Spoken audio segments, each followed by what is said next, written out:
How to add Google Play gift card to Google Pay.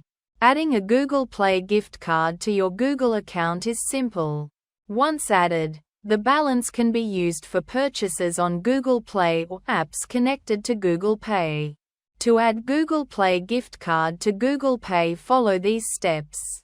Through Google Play app, open the Google Play Store app on your Android device. Tap your profile icon in the top right corner. Select Payments and Subscriptions and choose Redeem Gift Code option. Enter the code from your gift card and tap Redeem. The balance will be added to your Google Play account. Google Pay doesn't directly support adding a Google Play gift card. Instead, the gift card must be redeemed in Google Play as described above.